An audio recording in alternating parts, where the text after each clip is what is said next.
Welcome, guys, to the Rambling Man episode 11. I keep getting confused here. Episodes, days, I'm not sure what day of the week it is. I don't know what's going on, which is utter chaos. So bear with me. But, yes, this is episode 11. And, I'm here by myself. Just to chat for a little bit. Just some things that's been on my mind. I try not to keep things very serious. And with that being said, what the first thing we'll do is talk about things or how you used to be, or like things that normally people would regret, but I don't regret anything. And those of you that are listening, you won't be able to see the picture, but if you go to YouTube and you watch on YouTube, which some of you that are watching on YouTube are not subscribed. So go ahead, drop a like, comment, subscribe while you're here. But with that being said, those of you that are watching, I'm going to put a picture up. And this picture is me when I was in 8th grade, I think. Somewhere in that time range, between like 6th to 9th grade. If I'm not mistaken, it was in 8th grade. I had long hair, wore band shirts, wore skinny jeans and Vans every day. And yeah, do I regret it? Do I look funny? Yeah. Do I regret it? No. It's funny looking back, and even to this day, I still listen to some of the same music. But did I do stupid things? Of course. I'm trying to think some of the dumbest things I did. I mean, for one, I wore skinny jeans every day. And I'm a big guy. And trying to shove your legs into skinny jeans that are entirely too small. Because back then, I wouldn't just wear skinny jeans. I would find the tightest jeans you could find. So I would wear like an extra large band shirt and then wear like the tightest skinny, like my sister's skinny jeans and Vans, and I thought it was legit. Would I wear skinny jeans now? I mean, all jeans fit like skinny jeans to me now, which is a common problem for me. But I don't regret it. There's a lot of things that you look back and you laugh at yourself because of what you did. I mean, I've done all kinds of crazy stuff with my hair. I had a mullet, I had a mohawk, I had a man bun. Yeah, I mean, I don't care. I'll still do anything with my hair. It doesn't matter. But, I think those are things that, you identify with and you run with.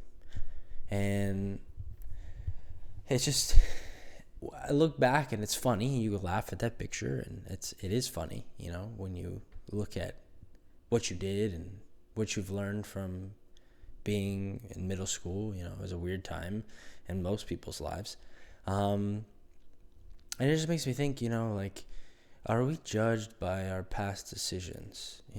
How harshly are we judged by them? If we can admit that we were wrong or we did something stupid, or whatever it may be, that's obviously like an example of growth of yourself. And the reason why I don't regret it, because it makes me who I am.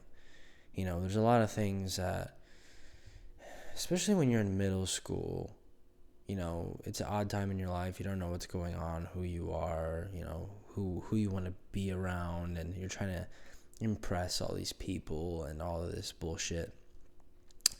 But, one thing that really stuck with me was because I liked a certain music and dressed a certain way, people treated me differently. And because of that, it makes you kind of think like, wow, people judge me even though like I'm just not like them.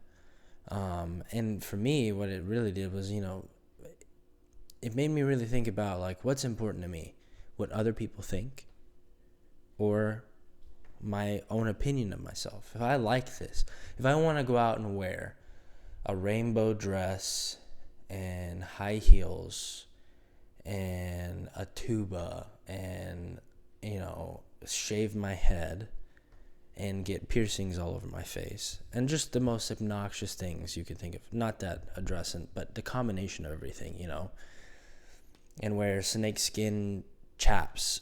Like, if I wanted to do that because I thought that made me look good, then at the end of the day, that's what's the most important. And that was like the most important thing I think I walked away with, like, that weird phase in my life is like, at the end of the day, what makes you happy is what makes you happy, whether people like it or not. Their opinion doesn't matter. So, yeah, I still like band tees. I'll wear band shirts still. Like, it's just a part of me now. Like, I like it. And if people want to look at me weird because of it, then that's their problem.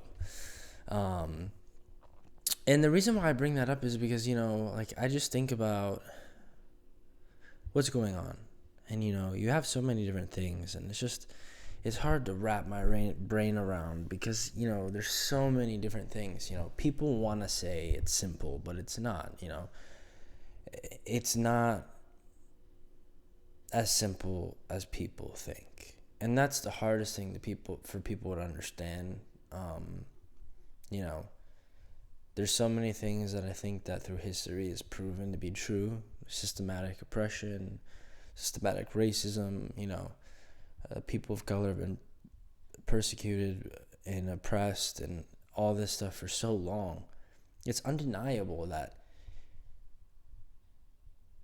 some things ring true. Like, if me looking white, which a little bit about myself, for those of you that listen, if you don't know me personally or anything like that, my name is Maximilian Hernan Vargas, my full name.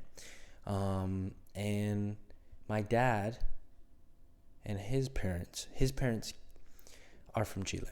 And my dad was born, and most of my family on my dad's side, they're from Chile.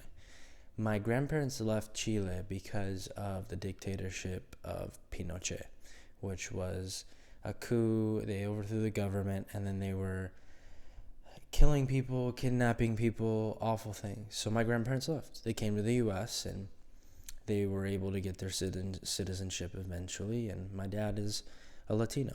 And you would never tell by the way I look, the way I talk, because of my mom is white, and those genes are very strong in me. But at the end of the day, I still come from a Latino background. I grew up around both families, but my Latino side is very loving, and I have been around and have heard stories of people treating people differently because of their skin color. So I say that just so you have a little bit of background on me. Like, I'm not saying that I've been persecuted or whatever, or I've been treated differently. I mean, the reason why I bring that up is because I know that if a cop were to pull me over, or if I was in a situation where it was the cop and me and something drastic were to happen, because I'm white, I'm less of a threat for some reason. Not for some reason, because in multiple reasons. With that being said, if I was black, or if it was another person who happened to be black, the chances of them getting shot or brutalized are just much higher. People of color fall victim to that more likely. They're more, the best analogy I've heard is you see someone going in a neighborhood and they're white, and you don't assume anything. You see a black guy with a hoodie walking into a neighborhood, and you automatically assume, like, hey, we need to keep our eyes on him, you see what he's doing. And that just shows the mentality that people have. And then when you think about cops who are put through something that none of us really have an understanding unless you're a cop. I mean, PTSD happens. I mean, these people are putting their life on the line every day. And then you add, those misconceptions and those cultural, we've just been brainwashed, we've been brainwashed to think that people that look differently than us, they're known for something.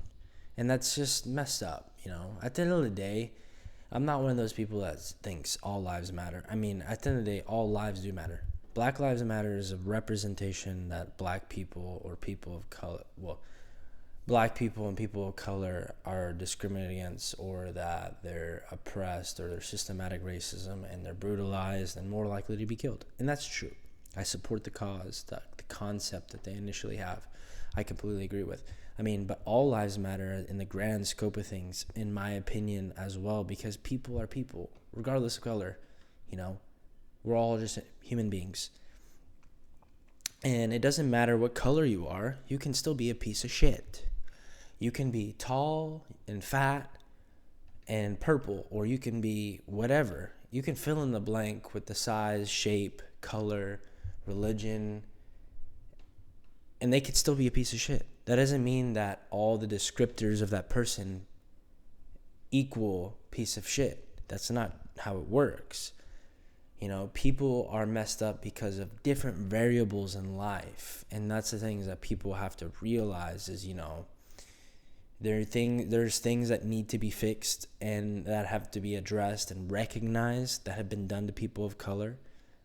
But in the same sense as well, we're all human beings, and people that still think that, this is the thing. It doesn't matter what country you go to. There is some kind of race problem or issue with a lesser class, so to speak. And it doesn't even really have to do with color, because, there's people that are whites that have been enslaved. There's people that, Asians, it doesn't matter, other Asians, another Asian. At the end of the day, this is really a battle between us, everyday people, most of us, versus the people that ultimately have the influence in our lives, whether we believe it or not, or think about it or not. There's people that are influencing us to feel the way we feel, that are, making us feel like that there's a race war, and that, there's so much racism. It only feels like that because people are pushing on that button. If I were to beg to say, there's less racism to this day than ever before, generally speaking. I think in a lot of places, I'm from Houston. I know I can speak for Houston in particular. If someone were to be racist to another person, especially in the Houston area, like anywhere that's very urban, and someone else were to see, they would probably beat their ass, the racist person, or someone would say something. They just wouldn't, it wouldn't be a deal, because it's just like, it's so like not like prevalent. You get it a lot in like places that are real old school and ass backwards, but those people are like that. They're ass backwards. Eventually their time will come, because at the end of the day, everybody's mixing bloodlines and colors of skin. Everyone's going to be a different shade anyways one day. So it's inevitable, Then you have the problem where then it's going to be a class issue. So, at the end of the day, we're all people. We should value each other's lives. We should always be the action that you want. A lot of people are virtue signaling and calling. If you don't say something, it's not necessarily true, because if your actions speak louder than words, ultimately, that's the most important thing. So, you need to be the change. You need to educate people. There's a lot of people that just don't understand, who don't care to understand, or you just need to be the example, and it just, the other thing is like, that I was thinking about is like, people can change, people mature, people learn. We have this culture right now of cancel culture where people just, there's like no path to redemption. If you say something wrong or do something wrong, someone could take this podcast and then misconstrue me and twist my words and cut it up to make it sound like that I'm, I don't know, some kind of lunatic, crazy, racist, sexist, whatever. And if people believe it and then they ride with it, they could cancel me. They can just say, look at this nobody, and look, he's a racist piece of shit, he needs to die, and people would try to ruin me. But there's no path to redemption. Like, people don't care. They don't care till everything is gone. Everything's taken from you. And that's not really always, that's not an answer, you know, because like people can change, people can learn, people can get better. I believe in that. I believe that for sure. I mean, it's not the case with always, because, you know, sometimes people are just, I don't know, they're just stuck in their way. And until something breaks them, they don't know how to find their way. But I think that, you know, there is a path to redemption for everybody. You know, it doesn't have to be like, you're done, that's it. No, because people realize that they messed up when they lose everything. And, you know, they lose relationships. You know, they lose a loved one. And they're like, damn, how did I mess up? What did I do? Maybe I was wrong. And then they can move on and become a better version of themselves. So it's just interesting because, you know, in this environment right now, you have a lot of people that are being so extreme. People aren't really thinking for themselves. You know, people are just, you know, riding the wagon with someone who's driving the wagon, who's making decisions for you. And you're just along for the ride, because if you don't, you know, there's a problem. But people need to think. You have to think about, you know, pardon my language, but fuck Republicans and Democrats, mainstream media.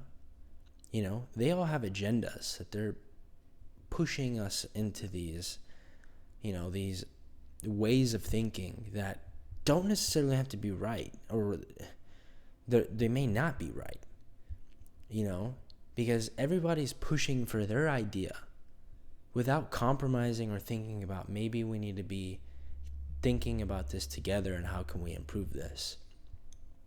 So we're just in a very interesting time. It racks my brain because I just think about all the different variables, and, you know, there's like so many things at play. You know, history is important because there's a lot of things in history that have been done, and, you know, I think if people knew a little bit more of history and were educated on why things are the way they've gotten to where they've been or where they are now, they would have a better understanding of, you know, maybe who's to blame, or who to trust. Because I think there's a lot of people that are lying and get away with it without being conspiratorial or getting into the weeds. You know, it's just, people want change, but no one's really willing to do anything really major for it. And what I mean by that is the protesting was awesome, and, you know, things happened, things changed. But at the end of the day, who's going to be voting? What percent of those people are going to go out and vote locally, which is the first impact you're going to have? You know, it's like the idea that everyone's looking to the celebrities to do something or say something. They're not going to do anything for anybody. You know, the biggest impact you can have yourself is the ones around you, in your state, in your city, in your, I don't know where everybody else across the country, how it's broken down, but like in your county. For us here in Texas, you know, some places are different, but, you know, make sure you're voting for who you think's gonna really, you know, follow through with what you believe. And, you know, like, we need to start calling out people for their bullshit. I'm tired of people getting away with things because they have money or power. You know, that has to stop. If we want change, that has to be done. That's over. Because that's one example of why things with the police have happened the way that they have, because they're let off the hook because they're a police officer. If a police officer did something and it's been shown to be wrong, they shouldn't just lose their job and that's it. They should be persecuted just like the criminals they arrest because they did something wrong. Does that mean that every cop, that the situation where someone dies, is guilty? No. That's why we have a court system where people can present their case on why things happened the way they did, and someone can decide what the verdict is. But they should still be treated like everybody else. No one should be above the law. And I think that would solve quite a bit of problems, to be honest, especially with politicians. But we'll leave the rest of this conversation for another episode. I don't want to get too crazy out there. I want to kind of just stick to what I was initially thinking about. But yeah, I mean, it kind of ties into what I said. Path to redemption is kind of like you look back at the decisions you made and you learn from it, whether it's positive or negative. Skinny jeans were negative, so I cut it out from my life and realized I don't need that. I mean, that's as simple as that. And I mean, some people do get to that point, some don't. But at the end of the day, who are we to judge? We've all made mistakes, we all fuck up. So at the end of the day, are we really better than the next person? I think not. So, yeah. Next episode will be a guest. I'll leave it a surprise. I am in the works with some pretty good guests coming up. I will say that I'm trying hard to get a Navy SEAL on. I'm trying to find one local so that we can get him on the podcast and chat a little bit. I'm also looking at someone in the academic realm. If you have suggestions, please let me know. Those of you that are listening on the streaming platforms, follow the podcast, give us a rating. Thank you for listening. Those of you on YouTube, if you haven't already, go ahead and hit that bell, subscribe, comment, like, leave me some feedback, maybe give me some topics to talk about. Send me some videos. There's an email in the description. You can send me whatever you want, and then I can put it in the video and show reactions or whatever it may be. I want this to be an interactive thing with you guys. I don't want it to just always be me rambling, which I will always be rambling, but just me talking in circles with myself without some kind of funny thing. But yeah, so leave me some feedback, comment some topics. I want to hear from you guys, those of you that listen. And if you really like the podcast, I would really appreciate it if you guys can share it with your friends, family, Facebook, on social media. And thanks for the support. Thanks for the feedback. And until next time, this was the Rambling Man.